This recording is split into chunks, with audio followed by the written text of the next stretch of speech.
All right, let's jump into another deep dive. Today we're tackling something pretty wild. We're looking into reports about an expedition to another universe. Whoa, another universe. Sign me up. Yeah, we're going beyond just the realm of science fiction here. Right. We've got one source. It's an excerpt from a book that really breaks down the concept of other universes. And then, to make things even more real, we've got this set of contact reports. And these are essentially logs from the people who claim to have actually made this journey to another universe. Wow. Okay. So what are we trying to figure out today? Well, first, is inter-universe travel even possible? What did they find? What does it all mean? Did they find other intelligent life? What are those beings like? Okay, yeah, let's break this down. So let's get started. What does this book say about other universes? Well, it talks about these ideas of parallel universes. Okay. These are universes running alongside our own, maybe with different versions of ourselves. And then there's this concept of time-shifted universes. Mm-hmm. Like, imagine a universe that's identical to ours, but it's thousands of years in the future or even in the past. Oh, wow. It's like, seeing a potential timeline for us. Yeah, that's wild. Are we talking theory here, or does this book actually suggest that these universes are real? Oh, it's really leaning into these universes being real. Okay. It even describes universes as they're egg-shaped with rings that contain different densities of matter and energy. It's like, a cosmic egg with layers, and each layer is a different reality. Okay, I can kind of picture that. So if these universes are real, how do you get to them? Yeah, how do you travel to another universe? Well, that's where the contact reports come in. They claim to have created an energy tunnel, they called it, or wormhole, and they bridged this gap between the universes by using energy from a twin black hole structure. Wait a second, twin black holes?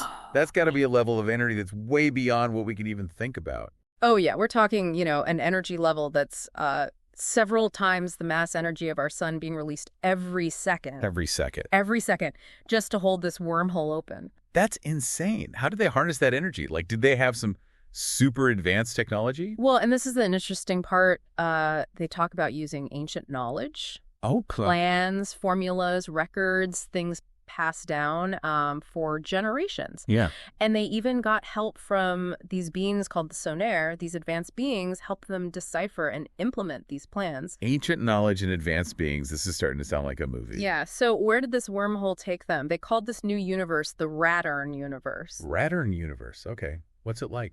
They describe it as a primary universe, similar to ours, Yeah. with a material belt that contains stars, galaxies, planets, the usual. Does it primary universe material belt? What do those terms mean? It seems like primary universe is how they're distinguishing universes that are like ours, with similar physics and structure. And material belt seems to be the area in a universe where matter is concentrated, kind of like, where the stars and planets hang out. All right, that makes sense.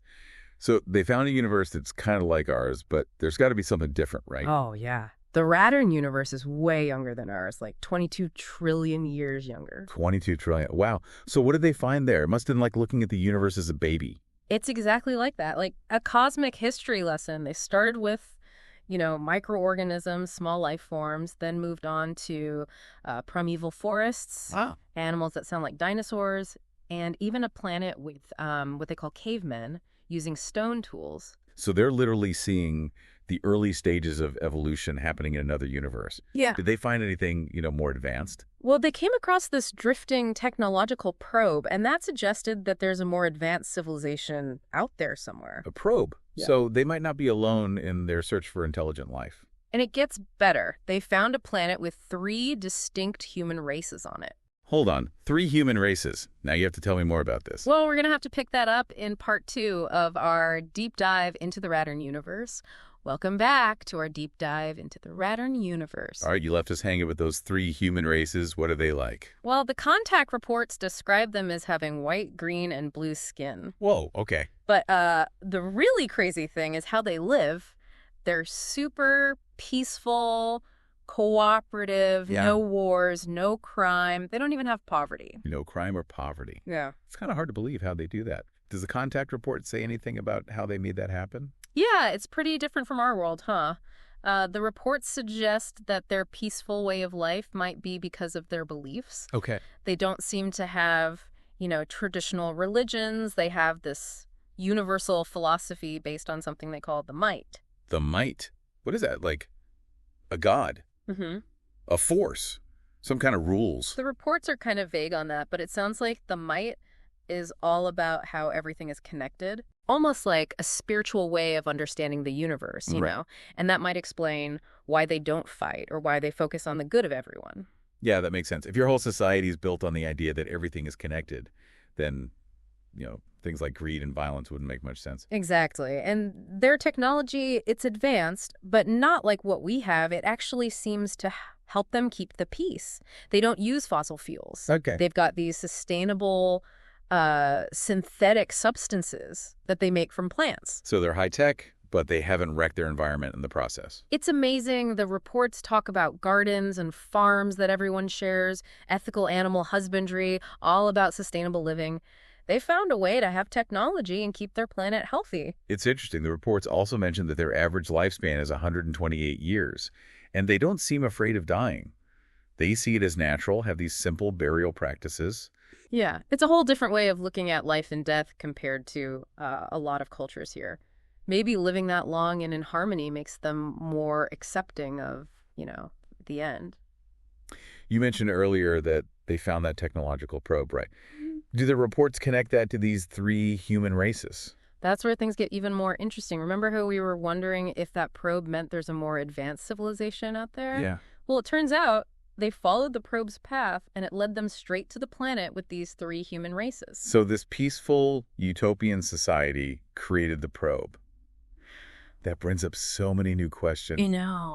Why send out a probe if they're not trying to, conquer or expand? What was it doing? That's a great question, and the reports, they don't really give us a clear answer. Oh, come on. It seems like the expedition teams were so busy observing these 3 races that they didn't really investigate the probe that much. What a bummer.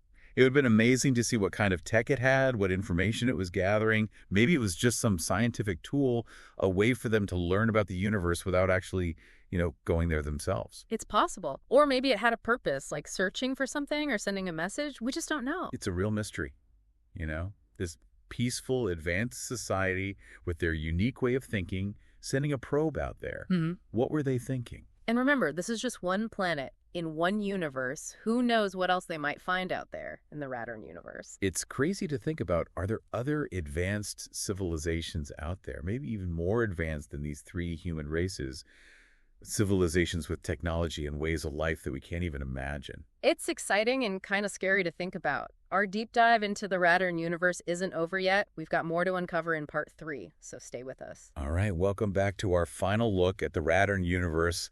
What the expedition found next is pretty mind-blowing. Okay, I'm ready. What they find? So the teams, they kept exploring, right? And they found something that makes those peaceful humanoids we talked about seem almost, normal. Normal, after all that. Oh, yeah. They found this star system, and it basically breaks all the laws of physics as we know them. Breaks the laws of physics? How? What did they see? Okay, so imagine this star, right? And it's pulsating, like a cosmic heartbeat, and there are planets orbiting it. Yeah. But the landscapes on these planets are constantly changing, like canyons appear and disappear, forests move across entire continents, islands just blink in and out of existence. Whoa, hold on. That's insane. It's like reality is fluid there, like a dream or something. What could cause that kind of instability? That's the big question. The logs, they have some ideas, but even the exhibition teams were struggling to understand it. They talked about maybe exotic matter and energy, like leftovers from some ancient cosmic event that messed up this whole star system. It's wild to imagine a place where, like, the ground you're standing on could just rearrange itself overnight. Did they find any life in this crazy environment? Things get even weirder. They detected life, but not life as we know it. Not life as we know it. Well, what does that even mean? The logs are pretty vague, but they describe energy beings, creatures of like pure light and shadow, like living aurora borealis or shadows that, move with a purpose. Okay, now this is sounding like science fiction. Did they ever actually interact with these beings? The logs don't mention direct communication. Oh, okay. But there are these stories of strange things happening, objects moving on their own, equipment breaking down, even the team members feeling these waves of emotions, out of nowhere. That's both fascinating and kind of creepy. If these energy beings can, like, control things and mess with your emotions, that doesn't sound very safe. It definitely seems like these beings know the expedition is there, and they might even be studying them. But why? Are they curious? Do they have something else in mind? We don't really have a way to know, do we? No. I mean, maybe these beings exist on a level that we just can't understand. Trying to figure out their motives would be like, I don't know, an ant trying to understand why humans do what they do. It really puts things in perspective, doesn't it? We like to think we're the smartest things in the universe, but then you find something like this and it makes you realize maybe there are things out there that are so beyond us we don't even recognize them as intelligent. Yeah, it's humbling. This whole deep dive into the Radon universe has been like, a lesson in opening your mind. We started with the idea of other universes, then explored this super advanced society that's figured out how to live in harmony, and now we're dealing with beings that exist beyond, like, our normal senses. It really makes you think how much is out there that we don't know, how much is left to explore. The Radon universe, and maybe countless others, are full of mysteries waiting to be discovered. So as we wrap up this deep dive, it really leaves you with a lot to consider. If we can learn anything from this, it's that we need to stay open to possibilities because the universe is a lot stranger and more amazing than we can imagine. What do you think is out there? Thanks for joining us for this deep dive into the Radon universe.